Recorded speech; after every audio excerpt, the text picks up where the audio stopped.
아버지, 이 동네 재개발 들어간대요. 이참에 시골 내려가서 편히 사세요. 장남 지훈이가 건넨 말이었습니다. 말은 공손했지만 표정 속엔 뭔가 다른 게 숨어 있었어요. 저는 그날 평생을 살아온 집을 떠나기로 했습니다. 자식들을 위해서요.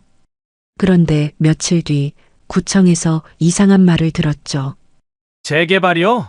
이 지역은 재개발 예정 구역이 아닌데요. 그 순간 등골이 서늘해졌습니다. 그럼 지훈이는 왜 거짓말을 한 걸까요? 제 집에 숨겨진 비밀은 과연 무엇이었을까요? 본격적인 이야기 시작 전에 무료로 할 수 있는 구독과 좋아요, 그리고 어디서 함께하고 계신지 댓글로 남겨주세요. 안녕하세요. 저는 올해 70을 넘긴 평범한 가장입니다. 이름은 박동철이라고 합니다. 아내 순옥이와 함께 이 집에서 40년을 살았습니다. 이 집은 우리 부부에게 단순한 주택이 아니었습니다. 새 아이를 키운 곳이었고 웃음과 눈물이 스며든 공간이었죠. 마당 한쪽 감나무는 제가 직접 심은 겁니다. 첫째 지훈이가 초등학교 입학하던 해였어요. 이제 그 나무는 사람 키를 훌쩍 넘었습니다. 가을이면 주황빛감이 주렁주렁 열리죠. 요즘 저희 부부는 그저 조용히 살고 있었습니다. 아침이면 마당에 물을 주고 오후엔 동네 어르신들과 정자에 앉아 장기를 두었어요. 저녁 되면 아내와 함께 뉴스를 보며 저녁밥을 먹었습니다. 평온했습니다. 그런데 지난주 토요일 장남 지훈이가 찾아왔습니다. 아내는 아들이 온다고 아침부터 부산을 떨었어요. 냉장고를 뒤져 갈비를 꺼내고 김치찌개를 끓였습니다. 지훈이는 결혼한 지 5년째인데 요즘은 한 달에 한 번 정도 들르는 게 고작이었죠. 오후 2시쯤 현관문이 열렸습니다. 아버지, 어머니 계세요? 지훈이 목소리였습니다. 아내가 앞치마를 두르고 황급히 나갔어요. 저는 거실 소파에 앉아 있었습니다. 왔니? 밥은 먹고 왔어? 아내가 반갑게 물었습니다. 지훈이는 고개를 끄덕이며 안으로 들어왔어요. 뒤따라 막내 서연이도 들어왔습니다. 서연이는 아직 미혼이었습니다. 회사 다니며 자취방에서 혼자 살고 있었죠.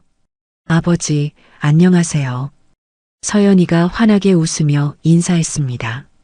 저는 고개를 끄덕였어요. 그런데 뭔가 분위기가 평소와 달랐습니다.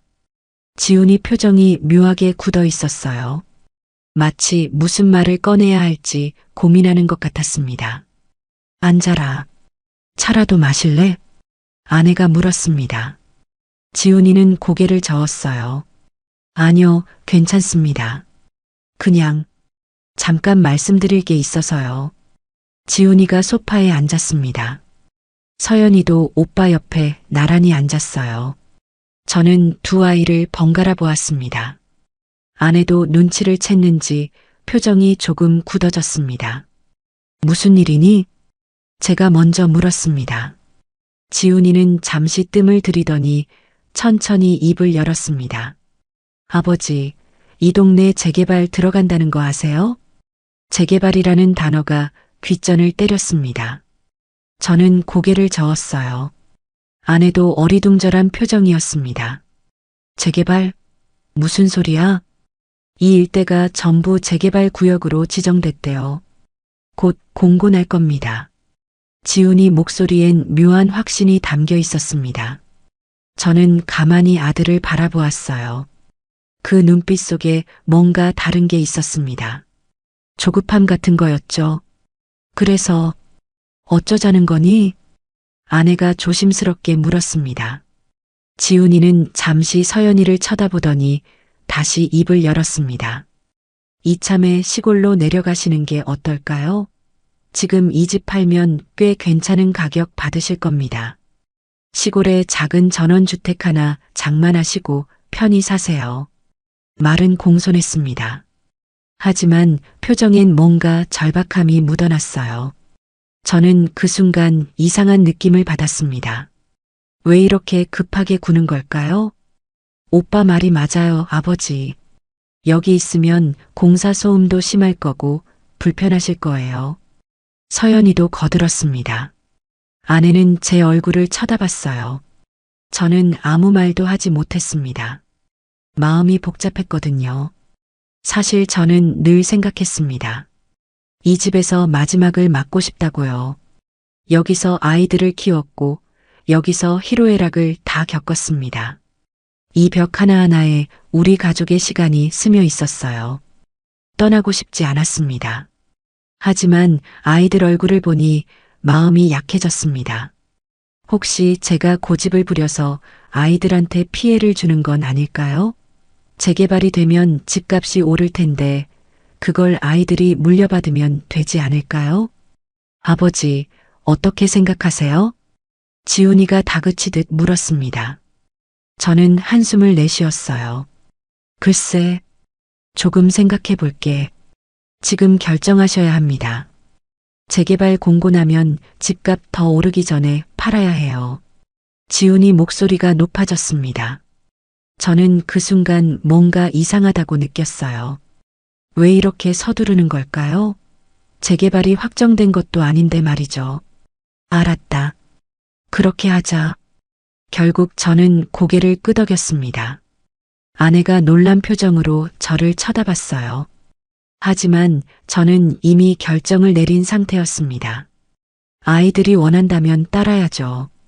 부모란 그런 거니까요. 지훈이 얼굴에 안도의 빛이 스쳤습니다. 서연이도 환하게 웃었어요. 잘 생각하셨어요, 아버지.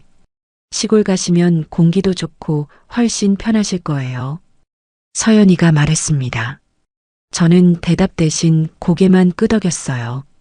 마음 한켠이 묵직했습니다. 그날 저녁 아이들이 돌아간 뒤 아내가 물었습니다. 당신 정말 괜찮은 거예요? 저는 마당을 바라보며 대답했습니다. 괜찮아. 아이들 미래에 도움이 된다면야. 하지만 제 목소리는 떨리고 있었습니다. 아내는 아무 말도 하지 않았어요. 다만 제 손을 꼭 잡아주었습니다.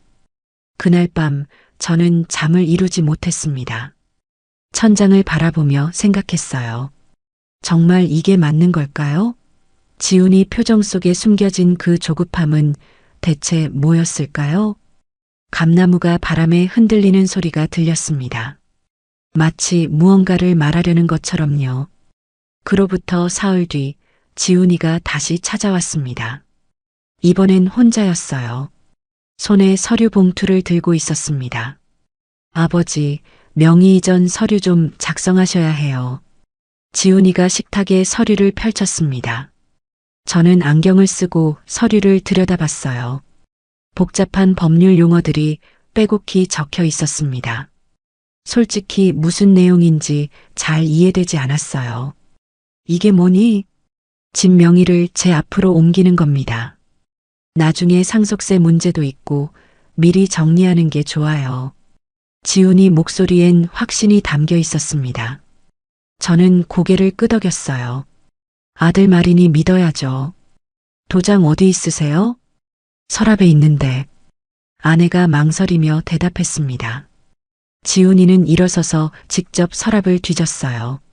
익숙한 손놀림이었습니다. 곧 도장을 찾아내더니 서류에 꾹꾹 찍기 시작했습니다. 이것만 하면 다 끝납니다. 지훈이가 말했습니다. 저는 그 모습을 가만히 바라보았어요. 뭔가 석연찮았습니다. 하지만 입 밖으로 꺼내진 못했죠. 그날 오후 지훈이는 서류를 챙겨나갔습니다. 현관문이 닫히는 소리가 유난히 크게 들렸어요. 아내는 부엌에서 설거지를 하고 있었습니다. 저는 거실 창가에 서서 마당을 내다봤습니다. 감나무 잎이 바람에 흔들렸습니다. 가을이 깊어지고 있었어요. 이틀 뒤 지훈이가 또 왔습니다.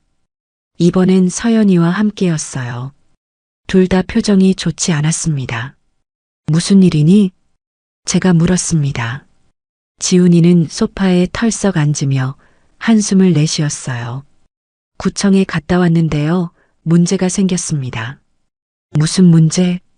등기부등본을 확인했더니 집 명의가 아버지가 아니라 할아버지 이름이더라고요. 지훈이 말에 저는 깜짝 놀랐습니다. 아내도 놀란 표정이었어요. 그게 무슨 소리야? 분명 내 명의로 돼 있을 텐데. 아닙니다. 제가 직접 확인했어요.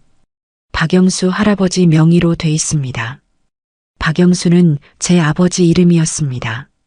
돌아가신 지 15년이 넘었죠. 저는 혼란스러웠어요. 분명 아버지가 돌아가시고 나서 명의를 제 앞으로 바꿨다고 생각했는데요. 담당자가 뭐래? 아내가 물었습니다. 서연이가 대신 대답했습니다. 박소연 씨라고 구청 민원과 직원인데요. 상속 등기가 안 돼 있다고 하더라고요. 저는 머릿속이 복잡해졌습니다. 그럼 이 집은 아직도 아버지 명의란 말인가요? 어떻게 이런 일이 생긴 걸까요? 그럼 어떻게 해야 하는데? 제가 물었습니다. 지훈이가 짜증스럽게 대답했어요. 상속 등기부터 해야죠. 시간 걸릴 겁니다. 서류도 많이 필요하고요. 얼마나 걸리는데? 최소 한 달은 봐야 할 것 같습니다. 지훈이 얼굴에 초조함이 역력했습니다. 저는 그 표정을 보며 이상한 느낌을 받았어요. 왜 이렇게 급한 걸까요? 천천히 하면 되지 않니? 제가 조심스럽게 말했습니다. 지훈이가 날카롭게 쳐다봤어요. 아버지, 재개발 들어오면 집값 폭등할 겁니다. 지금 정리 안 하면 나중에 더 복잡해져요. 목소리가 높아졌습니다. 저는 입을 다물었어요. 아내가 제 손을 꼭 잡았습니다. 그날 저녁 지훈이와 서연이는 거실에 남았습니다. 저희 부부는 안방으로 들어갔어요. 하지만 저는 뭔가 불안했습니다. 문틈으로 거실 쪽을 살짝 엿봤습니다. 지훈이와 서연이가 소곤소곤 이야기하고 있었어요. 목소리가 작아서 잘 들리지 않았습니다. 저는 문을 조금 더 열었어요. 오빠, 이러다 들키는 거 아냐? 서연이 목소리였습니다. 지훈이가 낮게 대답했어요. 괜찮아. 아버지는 아무것도 모르실 거야. 그래도 양심에 찔리는데. 야, 지금 양심 따질 때야? 우리도 살아야지. 지훈이 목소리가 날카로웠습니다. 저는 가슴이 철렁 내려앉았어요. 무슨 이야기를 하는 걸까요? 아버지한테는 절대 말하면 안 돼. 알았지? 알았어, 오빠. 서연이가 한숨을 내쉬었습니다. 저는 조용히 문을 닫았어요.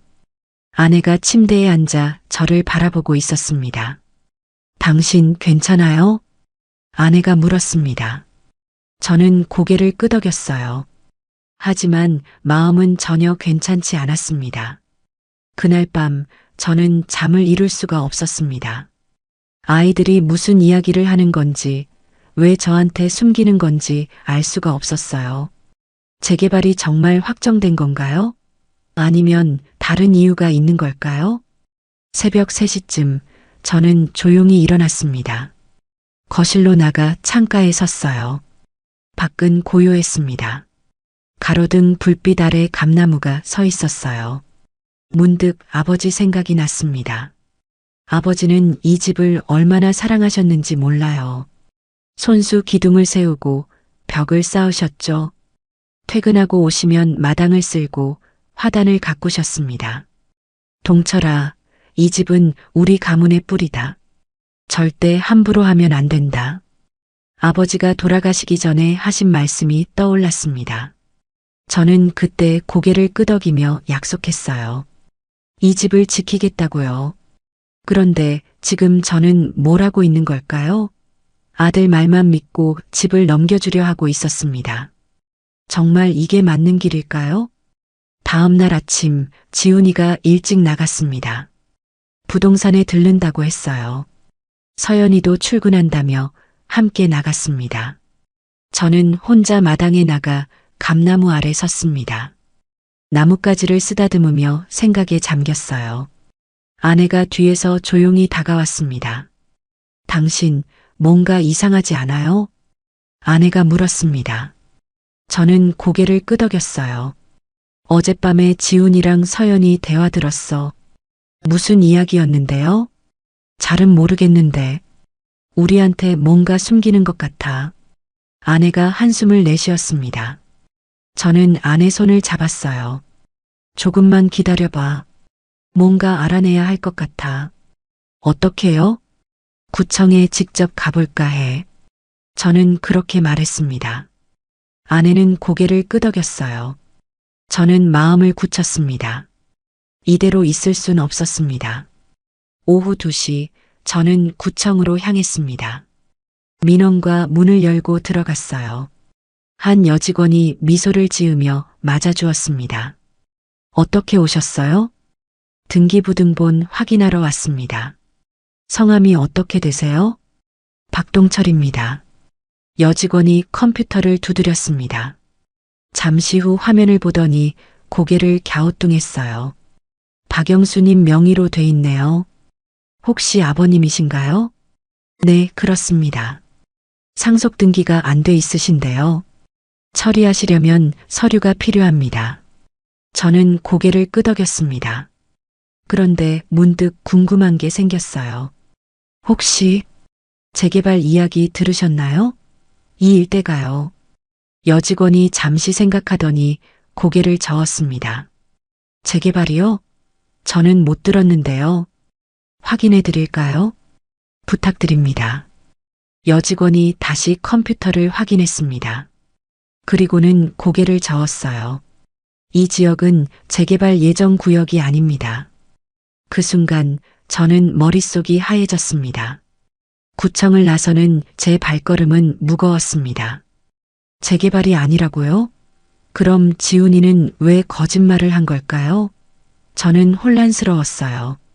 집으로 돌아가는 길, 저는 동네 공원 벤치에 앉았습니다. 가을 햇살이 따스했지만 마음은 차갑게 식어가고 있었어요. 지나가는 사람들을 멍하니 바라보았습니다. 1시간쯤 지났을까요? 핸드폰이 울렸습니다. 지훈이었어요. 아버지, 어디 계세요? 응, 공원에 나와 있다. 집에 계셔야죠. 곧 들어가겠습니다. 전화가 끊겼습니다. 저는 한숨을 내쉬며 일어섰어요. 집으로 향했습니다. 현관문을 열고 들어가니 아내가 부엌에서 저녁 준비를 하고 계셨습니다. 저는 거실 소파에 앉았어요. 텔레비전을 켰지만 화면이 눈에 들어오지 않았습니다. 1시간쯤 지나 지훈이가 왔습니다. 손에 또 서류 봉투를 들고 있었어요. 요즘 올 때마다 서류를 들고 오는 것 같았습니다. 아버지, 상속등기 서류 준비했습니다. 지훈이가 식탁에 서류를 펼쳤습니다. 저는 자리에서 일어나 식탁으로 갔어요. 서류를 들여다보았습니다. 이게 뭐야? 상속등기 신청서입니다. 여기 서명하시면 됩니다. 지훈이가 펜을 내밀었습니다. 저는 받지 않았어요. 대신 지훈이를 똑바로 쳐다봤습니다. 지훈아, 내가 오늘 구청 갔다 왔다. 지훈이 얼굴이 굳어졌습니다. 잠시 침묵이 흘렀어요. 왜요? 등기부 확인하러 갔지. 그런데 말이야. 저는 천천히 말을 이었습니다. 재개발이 아니라고 하더구나. 이 지역은 지훈이 표정이 하얗게 변했습니다. 입술이 파르르 떨렸어요. 저는 계속 말했습니다. 왜 거짓말을 한 거니? 그게 아버지. 지훈이가 말을 더듬었습니다. 저는 팔짱을 끼고 기다렸어요. 아내가 부엌에서 나와 저희를 바라보고 있었습니다. 사실은요. 지훈이가 입을 열었습니다. 목소리가 떨리고 있었어요. 제가 사업 자금이 급하게 필요했습니다. 사업 자금? 네. 투자를 받기로 했는데 담보가 필요하다고 해서요. 저는 한숨을 내쉬었습니다. 그제야 모든 게 이해됐어요. 지훈이는 제 집을 담보로 잡으려고 했던 겁니다. 그래서 날 속인 거구나. 죄송합니다, 아버지. 하지만 꼭 필요했어요.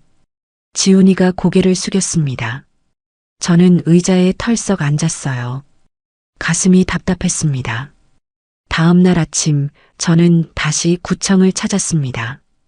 이번엔 확실히 알아야 했어요. 민원과 창구로 갔습니다. 어제 왔던 박동철입니다. 아, 네. 기억나요. 무슨 일이세요? 담당자가 미소를 지었습니다. 명찰을 보니 박소연 씨라고 적혀 있었어요. 등기부를 좀 더 자세히 보고 싶습니다. 네, 잠시만요. 박소연 씨가 컴퓨터를 조작했습니다. 화면에 뭔가 떴어요. 그녀가 프린터로 서류를 뽑아주었습니다. 여기 보시면 됩니다. 저는 서류를 받아들었습니다. 찬찬히 읽어 내려갔어요. 그런데 이상한 게 보였습니다. 이게 무슨 이름이죠? 장병호님이요? 혹시 아버님이세요? 박소연 씨가 물었습니다. 저는 고개를 끄덕였어요. 장병호는 제 아버지 이름이었습니다. 네, 맞습니다. 그럼 상속 등기를 하셔야 합니다. 아버님 명의로 된 부동산이 2건 있네요. 2건이요? 저는 깜짝 놀랐습니다. 박소연 씨가 화면을 가리켰어요. 네, 이 집이랑 옆 땅이요. 같이 묶여 있습니다. 옆 땅이요? 네, 지금은 공터로 돼 있는데요. 등기상으론 장병호님 소유입니다. 저는 머릿속이 복잡해졌습니다. 아버지가 돌아가실 때 그런 이야기는 하지 않으셨어요. 저는 집만 물려받은 줄 알았습니다. 그 땅은 얼마나 되는데요? 한 100평 정도 되네요. 100평이라니요. 저는 놀라움을 감출 수 없었습니다. 박소연 씨가 조심스럽게 말을 이었어요. 혹시 모르시고 계셨던 건가요? 네. 처음 듣습니다. 그럼 확인해 보시는 게 좋겠어요. 요즘 땅값이 많이 올랐거든요. 저는 고개를 끄덕였습니다. 서류를 챙겨 구청을 나왔어요. 밖은 여전히 화창했습니다. 저는 걸어서 집 옆 공터로 갔습니다. 잡초가 무성하게 자라 있었어요. 오래전부터 방치된 곳이었습니다. 동네 아이들이 가끔 놀러 오는 정도였죠. 이곳이 아버지 땅이었다니요. 저는 믿기지 않았습니다. 공터를 천천히 걸으며 둘러봤어요. 꽤 넓었습니다. 문득 아버지 말씀이 떠올랐습니다. 동철아, 나중에 내가 알게 될 거다. 내가 뭘 남겨뒀는지. 아버지는 돌아가시기 전에 그런 말씀을 하셨어요. 저는 그때 무슨 뜻인지 몰랐습니다. 이제야 조금씩 이해가 됐어요. 저는 공터 한가운데 서서 하늘을 올려다봤습니다. 구름이 천천히 흘러가고 있었어요. 아버지가 이 땅을 왜 비밀로 하셨는지 알 것 같았습니다. 혹시 자식들이 욕심을 부릴까봐 그러셨던 걸까요? 저는 한참을 그곳에 서 있었습니다. 바람이 불었어요. 잡초가 흔들렸습니다.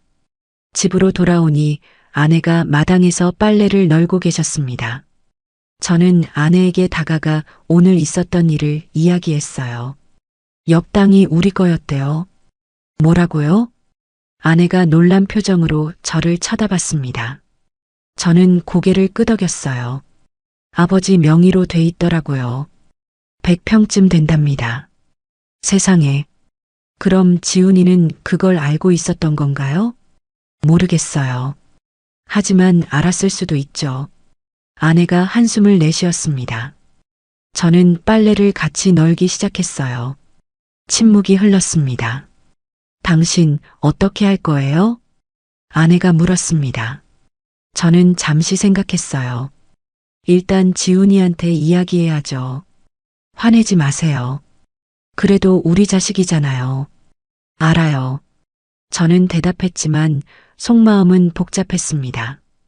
자식이 부모를 속였다는 사실이 마음을 무겁게 짓눌렀어요. 그날 저녁 지훈이가 다시 왔습니다. 이번엔 서연이도 함께였어요. 두 아이가 나란히 소파에 앉았습니다. 아버지, 죄송합니다.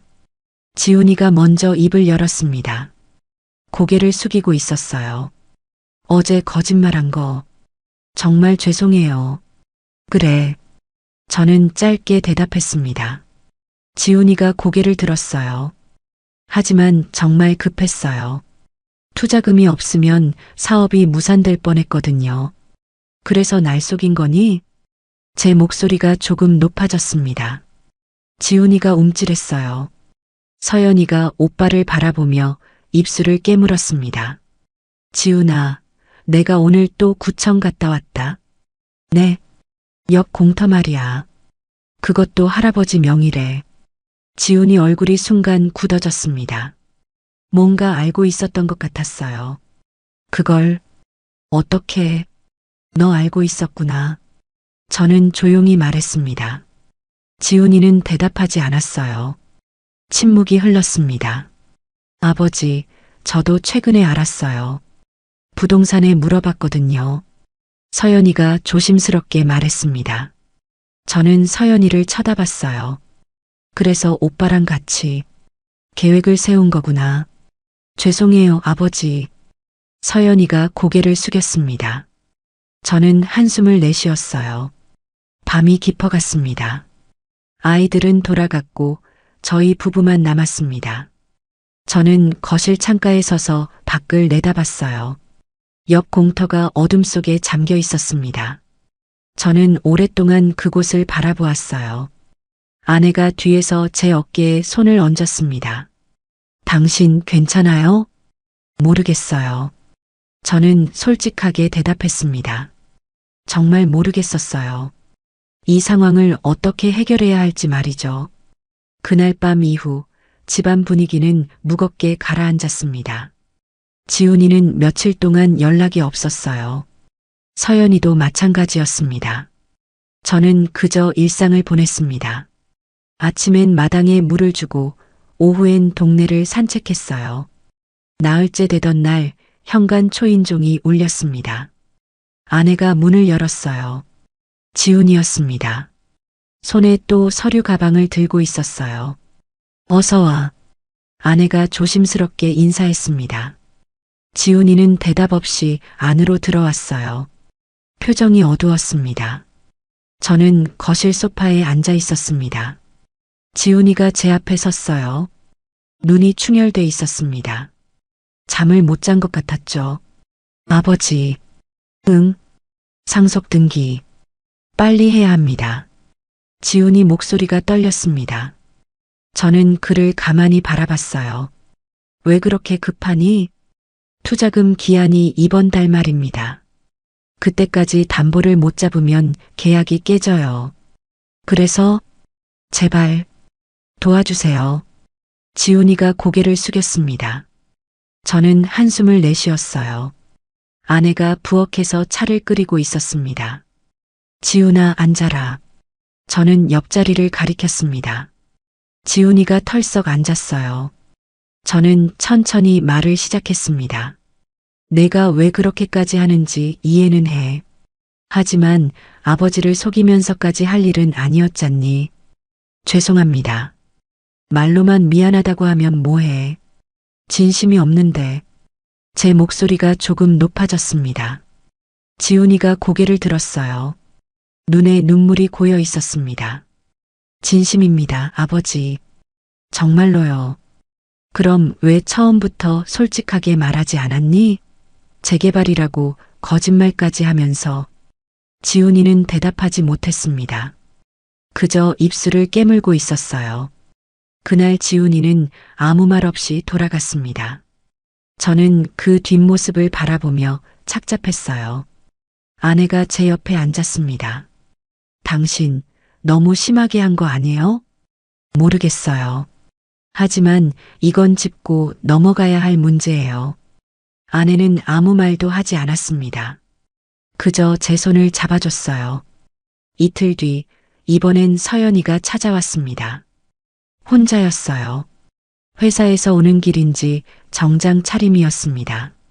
아버지 계세요? 왔니? 저는 마당에서 감나무 가지를 정리하고 있었습니다. 서연이가 조심스럽게 다가왔어요. 아버지, 잠깐 이야기 좀 할 수 있을까요? 그래, 안으로 들어가자 저희는 거실로 들어갔습니다. 아내가 주방에서 나와 차를 내왔어요. 서연이가 찻잔을 두 손으로 감싸 쥐고 있었습니다. 아버지, 제가 사과드려야 할 게 있어요. 서연이가 입을 열었습니다. 목소리가 떨렸어요. 무슨 이야기니? 사실은요. 오빠가 너무 급해서 저도 어쩔 수 없었어요. 서연이 눈에 눈물이 고였습니다. 저는 가만히 기다렸어요. 오빠가 사업 자금 때문에 정말 힘들어했거든요. 매일 밤 전화해서 하소연했어요. 그래서 저도 도와주고 싶었어요. 그래서 나를 속인 거니? 제 말에 서연이가 고개를 떨구었습니다. 눈물이 뺨을 타고 흘러내렸어요. 죄송해요, 아버지. 정말 죄송해요. 서연이가 무릎을 꿇었습니다. 저는 깜짝 놀라 그녀를 일으켰어요. 야, 일어나. 왜 무릎을 꿇어? 아버지, 용서해 주세요. 서연이가 울먹였습니다. 저는 가슴이 먹먹했어요. 아내도 눈시울이 붉어졌습니다. 서연아, 내 마음도 이해한다. 오빠를 돕고 싶었겠지. 하지만 말이야. 저는 잠시 말을 멈췄습니다. 적당한 단어를 찾고 있었어요. 부모를 먼저 생각했어야지. 우리도 너희만큼 살고 싶은 게 있고 지키고 싶은 게 있단다. 서연이가 고개를 끄덕였습니다. 눈물을 닦으며 말했어요. 알아요, 아버지. 제가 잘못했어요. 저는 서연이 어깨를 토닥였습니다. 한참 동안 아무 말도 하지 않았어요. 침묵 속에서 시계 초침 소리만 들렸습니다. 아버지, 오빠한테 다시 한번 기회를 주시면 안 될까요? 서연이가 조심스럽게 물었습니다. 저는 창밖을 내다봤어요. 감나무 잎이 바람에 흔들리고 있었습니다. 기회를 주고 싶긴 한데 지훈이가 진심으로 반성하는지 모르겠구나. 제가 오빠를 설득해 볼게요. 내가? 네. 오빠도 사실 많이 후회하고 있어요. 그냥 입 밖으로 꺼내지 못할 뿐이에요. 저는 서연이를 바라봤습니다. 진심이 담긴 눈빛이었어요. 알았다. 그럼 한 번 더 기회를 주마. 감사합니다, 아버지. 서연이가 환하게 웃었습니다. 오랜만에 보는 밝은 표정이었어요. 그날 저녁 서연이가 지훈이에게 전화를 걸었습니다. 저는 옆에서 듣고 있었어요. 오빠, 아버지 집으로 와. 이야기 좀 하자. 왜? 무슨 일인데? 그냥 와. 꼭 와야 돼. 서연이 목소리가 단호했습니다. 지훈이가 뭐라고 대답했는지는 모르겠지만 서연이는 곧 전화를 끊었어요. 올 거래요, 아버지. 그래. 1시간쯤 지나 지훈이가 왔습니다. 얼굴이 상기돼 있었어요. 뭔가 불안해하는 표정이었습니다. 왜 부른 거야? 지훈이가 서연이에게 물었습니다.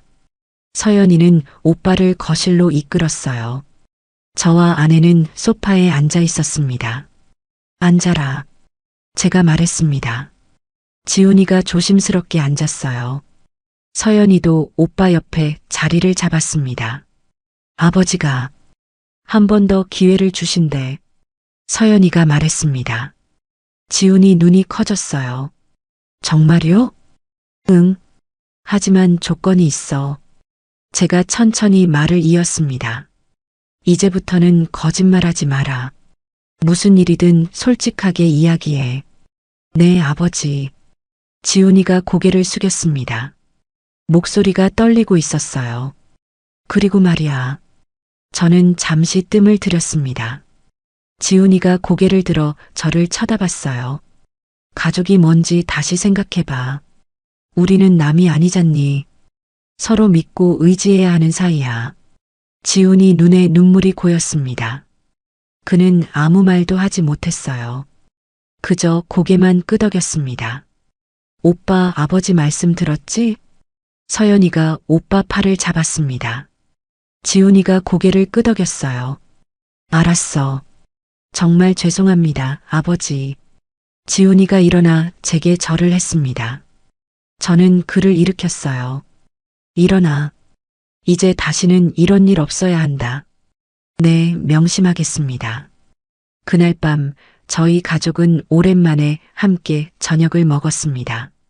아내가 준비한 된장찌개와 김치찌개가 식탁에 올랐어요. 지훈이와 서연이도 밥을 먹으며 이야기를 나눴습니다. 아버지, 저 다음 주에 상속등기 서류 준비해서 올게요. 이번엔 제대로 할게요. 지훈이가 말했습니다. 저는 고개를 끄덕였어요. 그래, 천천히 해. 급할 거 없어. 감사합니다. 식사를 마치고 아이들이 돌아간 뒤 저는 마당에 나가 감나무를 올려다봤습니다. 별이 총총히 박혀 있었어요. 아내가 옆에 섰습니다. 이제 좀 풀린 것 같아요? 글쎄요. 지켜봐야죠. 저는 솔직하게 대답했습니다. 아직은 믿기 어려웠거든요. 하지만 희망은 있었습니다. 아내가 제 팔을 감싸 안았습니다. 저희는 한참 동안 그렇게 서 있었어요. 바람이 불었습니다. 감나무 잎이 바스락거렸습니다. 저는 문득 생각했습니다. 가족이란 게 뭘까요? 서로 상처 주고 실망시키고 그래도 다시 손을 잡는 거겠죠. 완벽할 순 없지만 그래도 함께 가는 거라고요. 그날 밤 저는 오랜만에 편안하게 잠들었습니다. 일주일이 지났습니다.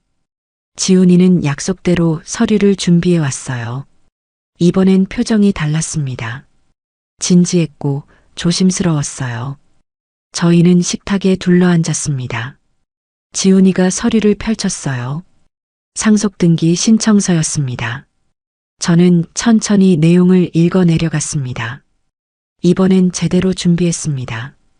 지훈이가 말했습니다. 저는 고개를 끄덕였어요. 서류는 깔끔했습니다. 거짓이 없어 보였죠. 그런데 아버지, 지훈이가 잠시 망설이다 입을 열었습니다. 말씀드릴 게 있어요. 뭔데? 사실 제 사업이 완전히 망했어요. 작년에요. 저는 놀라 지훈이를 쳐다봤습니다. 아내도 숨을 멈췄어요. 투자금을 잘못 썼고 거래처도 다 떨어져 나갔어요. 빚만 남았죠. 지훈이 목소리가 떨렸습니다. 눈가가 붉어졌어요. 친구들한테도 손 벌렸는데 아무도 안 도와줬어요. 결국 부모밖에 없더라고요. 그는 고개를 숙였습니다. 어깨가 떨렸어요. 저는 아무 말도 하지 못했습니다. 가슴이 먹먹했거든요. 아내 순옥이가 자리에서 일어났습니다. 부엌으로 가더니 냄비를 꺼냈어요. 곧 국 끓는 냄새가 났습니다. 된장국이었어요. 지훈아, 이거 먹어. 아내가 따뜻한 국을 지훈이 앞에 놓았습니다. 김이 모락모락 피어올랐어요. 우린 너를 버린 적 없어. 너만 우리를 밀어냈지. 아내 말에 지훈이가 고개를 들었습니다. 눈물이 뺨을 타고 흘러내렸어요. 죄송합니다, 어머니. 저는 지훈이 등을 토닥였습니다. 말없이요. 그저 손길로 위로를 전했습니다. 그날 저녁 서연이도 왔습니다. 온 가족이 한 상에 둘러앉았어요. 아내가 차린 저녁상이었습니다. 김치찌개와 제육볶음, 된장국이 올랐습니다. 많이 먹어라. 아내가 말했습니다. 지훈이와 서연이가 숟가락을 들었어요. 저도 밥을 한 숟가락 떴습니다. 식사는 조용했습니다. 하지만 어색하진 않았어요. 오히려 편안했습니다. 묵은 감정이 조금씩 녹아내리는 게 느껴졌어요. 아버지, 지훈이가 입을 열었습니다. 제가 잘할게요. 다시 일어설게요. 저는 고개를 끄덕였습니다. 천천히 해. 넘어지는 게 중요한 게 아니야. 다시 일어서는 게 중요하지. 지훈이가 눈물을 닦았습니다. 서연이도 오빠 손을 잡아줬어요. 식사를 마치고 아이들이 설거지를 했습니다. 저와 아내는 거실에 앉아 있었어요. 주방에서 그릇 부딪히는 소리가 들렸습니다. 오랜만에 듣는 소리였어요. 당신 괜찮아요? 아내가 물었습니다. 저는 고개를 끄덕였어요. 괜찮아요. 이제야 좀 마음이 놓이네요. 저도요. 아내가 미소를 지었습니다. 저는 그 미소를 보며 생각했어요. 자식이 부모를 실망시켰을지언정 부모는 자식을 끝까지 품으려 한다는 거려. 그게 부모의 마음이었습니다. 밤이 깊어갔습니다. 아이들이 돌아간 뒤 저는 마당에 나갔어요. 감나무 아래 섰습니다. 별이 반짝이고 있었어요. 아내가 옆에 섰습니다. 저희는 말없이 하늘을 올려다봤어요. 바람이 불었습니다. 감나무 잎이 흔들렸어요. 내일부터 다시 시작이네요. 아내가 말했습니다. 저는 고개를 끄덕였어요. 그러게요. 다시 시작이에요. 저는 감나무를 쓰다듬었습니다. 거친 나무 껍질이 손에 닿았어요. 이 나무처럼 우리 가족도 다시 뿌리를 내릴 거라고 믿었습니다. 그로부터 보름이 지났습니다. 상속등기 절차가 진행됐어요.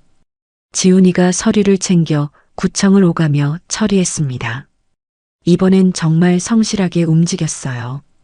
어느 날 오후 지훈이가 전화를 걸어왔습니다.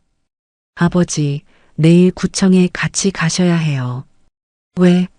최종 확인 절차래요. 본인이 직접 와야 한대요. 알았다. 저는 전화를 끊고 아내에게 말했습니다. 아내는 고개를 끄덕였어요. 다음 날 아침 저희 부부는 구청으로 향했습니다. 지훈이가 입구에서 기다리고 있었어요. 서연이도 함께였습니다. 아버지, 어머니. 왔구나. 저희는 민원가로 올라갔습니다. 익숙한 복도였어요. 몇 번이나 왔던 곳이죠. 창구 앞에 섰습니다. 박소연 씨가 자리에 앉아 있었어요. 그녀가 환하게 웃으며 인사했습니다. 오셨어요? 기다리고 있었습니다. 네. 저는 간단히 대답했습니다. 박소연 씨가 서류를 꺼내더니 책상 위에 펼쳤어요. 상속등기 완료됐습니다. 이제 박동철님 명의로 정상 처리됐어요. 감사합니다. 그런데요. 박소연 씨가 잠시 뜸을 들였습니다. 뭔가 더 할 말이 있는 것 같았어요. 추가로 확인할 게 있어요. 잠시만 기다려주세요. 그녀가 안쪽으로 들어갔습니다. 저희는 서서 기다렸어요. 지훈이가 불안한 표호로 창구를 쳐다봤습니다. 뭐가 문제인가? 모르겠네. 저는 짧게 대답했습니다. 서연이도 긴장한 표정이었어요. 10분쯤 지나 박소연 씨가 돌아왔습니다. 손에 두꺼운 파일을 들고 있었어요. 죄송합니다. 확인하느라 시간이 좀 걸렸네요. 무슨 일이에요? 지훈이가 물었습니다. 박소연 씨가 파일을 펼쳤어요. 안에 여러 장의 서류가 들어 있었습니다. 사실은요. 재개발 보상 대상이 맞습니다. 그 말에 저희는 일제히 얼어붙었습니다. 재개발이요? 네. 그게 무슨... 지훈이가 말을 더듬었습니다. 박소연 씨가 서류를 가리켰어요. 이 지역이 작년 말에 재개발 구역으로 지정됐어요. 다만 공고가 늦어져서 이제야 통보가 나갔습니다. 저는 할 말을 잃었습니다. 아내도 눈만 깜빡이고 있었어요. 그럼 보상은요? 지훈이가 조심스럽게 물었습니다. 박소연 씨가 계산기를 두드렸어요. 집이랑 옆 땅 합쳐서 총 5채 나옵니다. 5채요? 서연이가 놀라 소리쳤습니다. 박소연 씨가 고개를 끄덕였어요. 네. 분양권 포함해서요. 위치도 괜찮은 곳으로 배정될 겁니다. 저는 믿기지 않았습니다. 5채라니요. 그것도 아파트로요. 그게 정말입니까? 제가 물었습니다. 박소연 씨가 미소를 지었어요. 네, 정확합니다. 축하드려요. 저는 아내를 쳐다봤습니다. 아내도 저를 보며 눈을 깜빡였어요. 실감이 나지 않았습니다. 지훈이가 서류를 들여다봤습니다. 손이 떨리고 있었어요. 서연이도 오빠 옆에서 서류를 함께 봤습니다. 아버지, 정말이에요. 지훈이가 믿기지 않는다는 듯 웃었습니다. 눈에 눈물이 고였어요. 할아버지가 이렇게 큰 걸 남겨주셨네요. 서연이가 말했습니다. 저는 고개를 끄덕였어요. 아버지 생각이 났습니다. 동철아, 나중에 내가 알게 될 거다. 아버지가 하셨던 그 말씀이요. 이제야 이해가 됐습니다. 아버지는 이 땅이 언젠가 재개발될 거라는 걸 아셨던 거예요. 그래서 비밀로 하셨던 겁니다. 구청을 나와 주차장으로 걸어갔습니다. 가을 햇살이 따사로웠어요. 저희는 아무 말도 하지 않았습니다. 그저 걸었죠. 차에 올라타고도 한참을 말이 없었습니다. 지훈이가 먼저 입을 열었어요. 아버지, 정말 축하드립니다. 고맙다. 저는 짧게 대답했습니다. 서연이도 뒷좌석에서 말했어요. 아버지, 정말 잘 됐어요. 할아버지가 도와주신 거예요. 그렇겠지. 저는 창밖을 내다봤습니다. 거리에 사람들이 분주하게 오가고 있었어요. 평범한 일상이었습니다.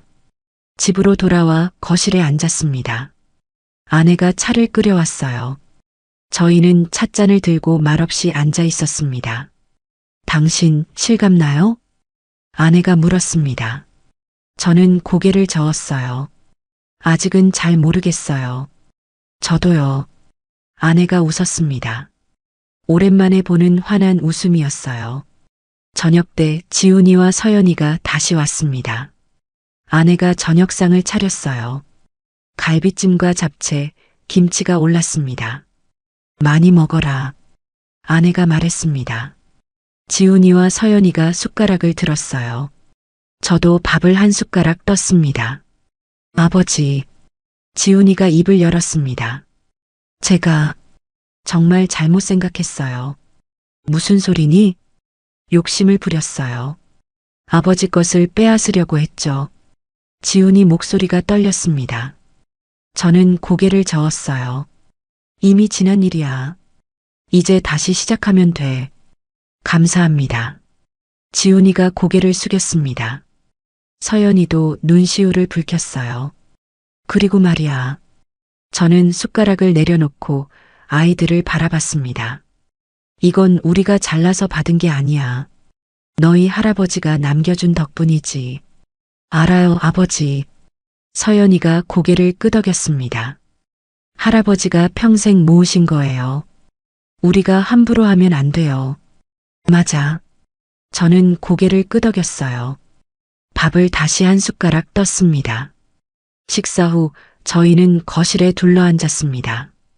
텔레비전을 켰지만 아무도 화면을 보지 않았어요. 그저 함께 앉아 있는 것만으로도 편안했습니다. 아버지, 아파트 나오면 어떻게 하실 거예요? 서연이가 물었습니다. 저는 잠시 생각했어요. 글쎄, 하나는 우리가 살고 나머지는 너희한테 나눠줘야지. 정말요? 지훈이가 놀라 물었습니다. 저는 고개를 끄덕였어요. 당연하지. 가족인데. 지훈이 눈에 눈물이 고였습니다. 서연이도 울먹였어요. 감사합니다, 아버지. 고맙긴. 원래 너희 거야. 저는 웃으며 말했습니다. 아내도 미소를 지었어요. 그날 밤 아이들이 돌아간 뒤 저는 마당에 나갔습니다. 감나무 아래 섰어요. 별이 쏟아질 듯 빛나고 있었습니다. 아내가 옆에 섰습니다. 저희는 말없이 하늘을 올려다봤어요. 당신 행복해요? 아내가 물었습니다. 저는 고개를 끄덕였어요. 행복해요. 재산 때문이 아니라 가족이 다시 모인 것 같아서요. 저도요. 아내가 제 팔을 감싸 안았습니다. 저희는 한참 동안 그렇게 서 있었어요. 재산보다 더 값진 건 그날의 웃음이었습니다. 우리는 그제야 한 식구가 된 듯한 기분이 들었어요. 하지만 저는 알고 있었습니다. 아직 끝이 아니라는 걸요. 인생은 늘 예상치 못한 일들로 가득하니까요. 그래도 괜찮았습니다. 이제 우리 가족은 함께니까요. 보름이 지났습니다. 재개발 조합에서 정식 통보가 왔어요. 아파트 분양 일정과 위치가 확정됐습니다. 생각보다 좋은 곳이었어요. 역세권이었고 학군도 괜찮았습니다. 저는 서류를 보며 생각에 잠겼습니다. 5채를 어떻게 나눠야 할까요? 아내와 의논했어요. 당신 아이들한테 나눠줘야죠? 그래야겠지. 하나씩 주면 되겠네. 맏며느리도 생각해야 하지 않을까요? 아내 말에 저는 고개를 끄덕였습니다. 맞는 말이었어요. 지훈이 아내 은지 씨도 우리 가족이니까요. 며칠 후 저는 아이들을 불렀습니다. 지훈이와 서연이가 왔어요. 은지 씨도 함께였습니다. 다들 앉아라. 저는 거실 소파를 가리켰습니다. 아이들이 자리에 앉았어요. 긴장한 표정들이었습니다. 오늘 부른 이유는 말이야. 저는 천천히 말을 시작했습니다. 아파트 분양권인데 각자 한 채씩 가져가거라.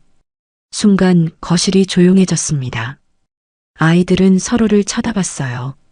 지훈이가 먼저 입을 열었습니다. 아버지, 그건 안 됩니다. 왜? 이건 아버지, 어머니 몫이에요. 저희는 충분히 받았습니다. 지훈이 목소리가 떨렸습니다. 저는 고개를 갸우뚱했어요. 무슨 소리니? 부모 재산은 자식한테 가는 게 당연하잖니. 아니에요. 서연이가 거들었습니다. 우리는 마음을 돌려받았어요. 그걸로 충분해요. 서연이 눈에 눈물이 고였습니다. 저는 당황했어요. 아내도 눈시울을 붉혔습니다. 얘들아, 아버지, 저희가 얼마나 잘못했는데요. 아버지를 속이고 재산만 노렸잖아요. 지훈이가 고개를 숙였습니다. 그런데 아버지는 저희를 용서해 주셨어요. 다시 가족으로 받아주셨고요. 그야 당연한 거지. 제가 말했습니다. 하지만 목소리가 떨렸어요. 당연하지 않아요. 다른 부모였으면 저희를 쫓아냈을 거예요. 서연이가 말했습니다. 그래서 저희는 이제 욕심 안 부리려고요. 아버지, 어머니가 편하게 사시는 게 우선이에요. 은지 씨도 고개를 끄덕였습니다. 맞아요, 아버님. 저희는 스스로 벌어서 살 수 있어요. 저는 아이들을 바라봤습니다. 진심이 담긴 눈빛이었어요. 아내가 조용히 눈물을 닦았습니다. 정말 괜찮니? 제가 물었습니다. 지훈이가 고개를 끄덕였어요. 네. 오히려 저희가 감사해요. 그날 저녁 아내가 저녁상을 차렸습니다. 된장찌개와 생선구이, 나물이 올랐어요. 온 가족이 식탁에 둘러앉았습니다. 많이 먹어. 아내가 말했습니다. 아이들이 숟가락을 들었어요. 밥을 먹으면서도 분위기는 따뜻했습니다. 아버지, 저 다음 달에 새 일자리 구했어요. 지훈이가 말했습니다.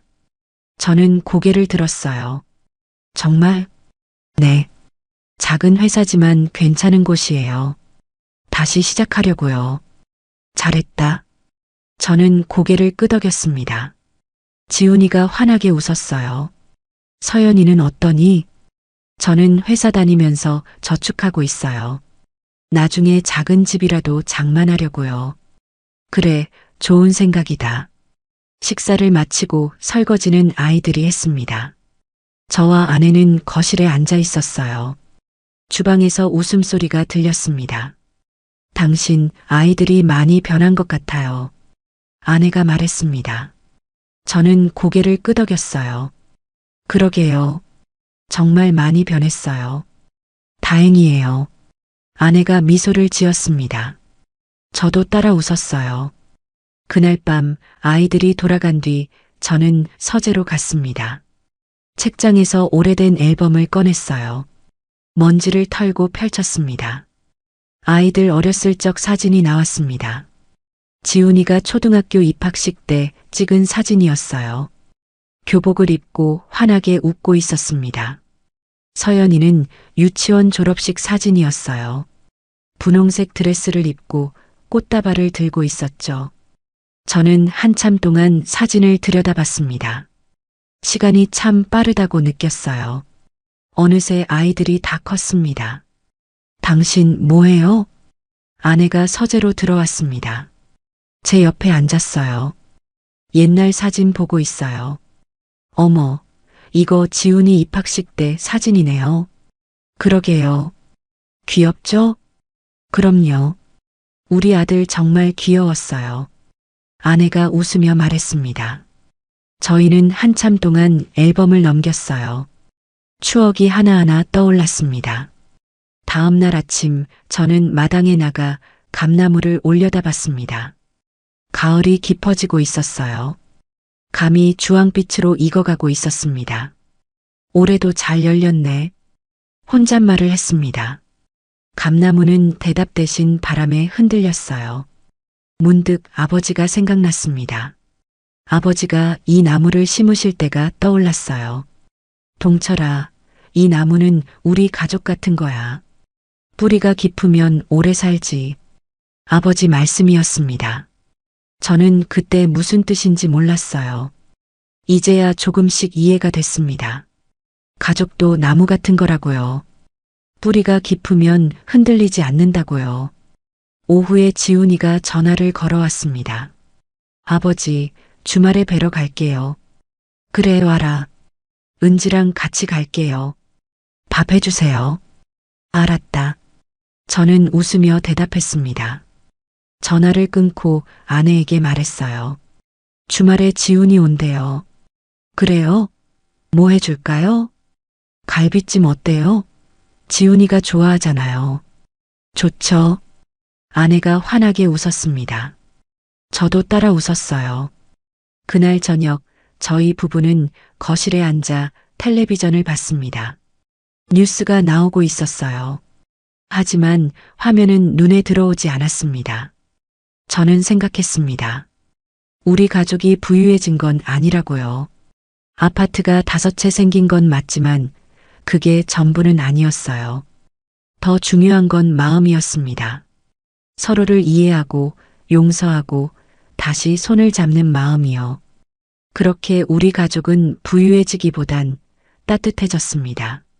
마음을 나누는 일이 가장 귀한 재산이라는 걸 알게 되었죠.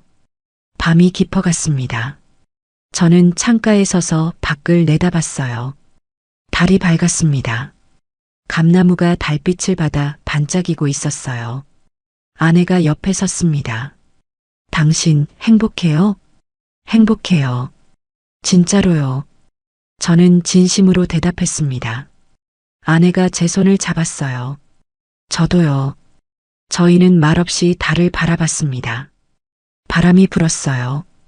감나무 잎이 바스락거렸습니다. 주말이 왔습니다. 지훈이와 은지 씨가 왔어요. 서연이도 함께였습니다. 아버지, 어머니. 왔니? 저는 현관에서 아이들을 맞았습니다. 지훈이 손에 과일 바구니가 들려 있었어요. 이거 드세요. 고맙다. 아내가 받아들었습니다. 저희는 거실로 들어갔어요. 밥 먹을래? 네, 배고파요. 아이들이 식탁에 앉았습니다. 아내가 준비한 갈비찜이 올랐어요. 김치와 나물도 함께였습니다. 맛있겠다. 지훈이가 숟가락을 들었습니다. 저희는 함께 밥을 먹었어요. 웃음소리가 끊이지 않았습니다. 식사 후 저희는 마당으로 나갔습니다. 감나무 아래 섰어요. 아이들이 감을 쳐다봤습니다. 아버지, 감 따도 돼요? 서연이가 물었습니다. 저는 고개를 끄덕였어요. 그럼, 내 거야. 서연이가 환하게 웃으며 감을 땄습니다. 지훈이도 도왔어요. 저와 아내는 그 모습을 바라보며 미소를 지었습니다. 그날 오후 저희 가족은 마당에 둘러앉아 감을 먹었습니다. 달콤했어요. 행복한 맛이었습니다. 하지만 저는 알고 있었습니다. 인생은 아직 끝나지 않았다는 걸요. 앞으로도 많은 일들이 있을 거라는 걸요. 그래도 괜찮았습니다. 이제 우리 가족은 함께니까요. 1년이 흘렀습니다. 저희 부부는 새 아파트로 이사했어요. 25평짜리 깔끔한 집이었습니다. 거실 창문으로 도시 풍경이 한눈에 들어왔어요. 짐을 풀며 아내가 말했습니다. 여기가 우리 마지막 집이 될 것 같아요. 그러게요. 여기서 편히 살아야죠. 저는 고개를 끄덕였습니다. 아내가 미소를 지었어요. 이사 온 지 한 달쯤 지났을 때 저는 결정을 내렸습니다. 남은 아파트 4채를 어떻게 할지요. 당신 한 채는 장기 임대 놓는 게 어때요? 좋은 생각이에요. 아내가 동의했습니다. 나머지는 장학재단에 기부하면 어떨까요? 어려운 학생들 돕는 거요. 그것도 좋네요. 저희는 그렇게 결정했습니다. 지훈이와 서연이도 찬성했어요. 좋은 일 하시네요, 아버지. 지훈이가 말했습니다. 저는 웃으며 대답했어요. 할아버지가 남겨주신 거니까 좋은 곳에 써야지. 한때 자식들에게 실망하고 집을 떠나야 하나 고민도 했습니다. 하지만 결국 우리는 남아야 할 곳에 있었어요. 이 도시가, 이 동네가 우리 자리였던 겁니다. 어느 날 아내와 산책을 하다가 복지관을 지나게 됐습니다. 입구에 안내문이 붙어 있었어요. 자원봉사자 모집. 저는 그 글귀를 한참 바라봤습니다. 아내가 제 팔을 잡았어요. 당신 한번 해볼까요? 뭐요? 봉사 말이에요. 우리도 뭔가 할 수 있지 않을까요? 저는 생각했습니다. 그리고 고개를 끄덕였어요. 그래요. 해봅시다. 다음 날 저희는 복지관을 찾아갔습니다. 담당자가 반갑게 맞아주었어요. 어르신들, 어떤 봉사를 원하세요? 아이들 공부 봐주면 안 될까요? 아내가 물었습니다. 담당자가 환하게 웃었어요. 물론이죠. 정말 감사합니다. 그렇게 저희는 주 3회 복지관에서 아이들을 가르치기 시작했습니다. 초등학생들이었어요. 숙제를 도와주고 책도 읽어주었습니다. 할아버지, 이 문제 어떻게 풀어요? 한 아이가 물었습니다. 저는 아이 옆에 앉아 친절히 설명해 줬어요. 이렇게 하는 거란다. 아이가 고개를 끄덕이며 문제를 풀었습니다. 답을 마치자 환하게 웃었어요. 할아버지 덕분이에요. 그 웃음을 보며 저는 뿌듯했습니다. 아내도 다른 아이들과 함께 책을 읽고 있었어요. 평화로운 오후였습니다. 저녁에 집으로 돌아오면 아내와 차를 마셨습니다. 거실 소파에 나란히 앉아 창밖을 바라봤어요. 당신 행복해요? 아내가 물었습니다. 저는 고개를 끄덕였어요. 행복해요. 진짜로요. 저도요. 이렇게 사는 게 좋아요. 아내가 제 손을 잡았습니다. 저희는 말없이 앉아 있었어요. 해가 지고 있었습니다. 노을이 아름다웠어요. 주말이면 지훈이와 서연이가 찾아왔습니다. 손주도 데려왔어요. 지훈이 아들 민준이었습니다. 3살 된 귀여운 아이였어요. 할아버지, 민준이가 제게 달려왔습니다. 저는 손주를 안아 올렸어요. 우리 민준이 잘 있었니? 네. 민준이가 환하게 웃었습니다. 그 웃음을 보며 저는 생각했어요. 인생이 참 신기하다고요. 한때 절망했던 저희 부부가 이렇게 행복할 줄 누가 알았겠어요? 아이들과 갈등도 있었고 상처도 받았습니다. 하지만 결국 우리는 함께였어요. 복지관에서 한 아이가 물었습니다. 할아버지는 왜 여기 오세요? 저는 잠시 생각했습니다. 그리고 대답했어요. 늙었다고 쓸모없는 게 아니거든. 늙어서 더 필요한 역할이 있어. 아이가 고개를 끄덕였습니다. 저는 아이 머리를 쓰다듬었어요. 너희를 가르치는 것도 그중 하나란다. 아이가 환하게 웃었습니다. 저도 따라 웃었어요. 저녁 무렵 아내와 함께 아파트 옥상에 올라갔습니다. 도시 전경이 한눈에 들어왔어요. 불빛이 하나둘 켜지고 있었습니다. 당신, 우리 참 멀리 왔네요. 아내가 말했습니다. 저는 고개를 끄덕였어요. 그러게요. 정말 멀리 왔어요. 시골로 내려가지 않아서 다행이었습니다. 이 도시 한복판에서 저희 부부는 지금 가장 평온한 노후를 살고 있었어요. 바람이 불었습니다. 아내의 흰 머리카락이 흔들렸어요. 저는 아내 손을 꼭 잡았습니다. 고마워요. 뭐가요? 함께 여기까지 와줘서요. 아내가 웃었습니다. 당신도 고마워요. 저희는 한참 동안 그렇게 서 있었습니다. 도시의 불빛을 바라보며요. 지금 저는 아내와 함께 이 아파트에 살고 있습니다. 복지관에서 아이들을 가르치고 주말엔 손주를 봅니다. 평범하지만 행복한 일상이에요. 인생은 예상치 못한 방향으로 흘러갔습니다. 하지만 그 끝은 나쁘지 않았어요. 오히려 좋았습니다. 가족이 있고 할 일이 있고 내일이 기대되는 삶이요. 그게 제가 꿈꾸던 노후였습니다. 그리고 지금 저는 그 꿈속에 살고 있습니다. 오늘 이야기 어떻게 들으셨나요? 구독과 좋아요, 댓글로 여러분의 생각도 나눠주세요. 영상 제작에 큰 힘이 됩니다.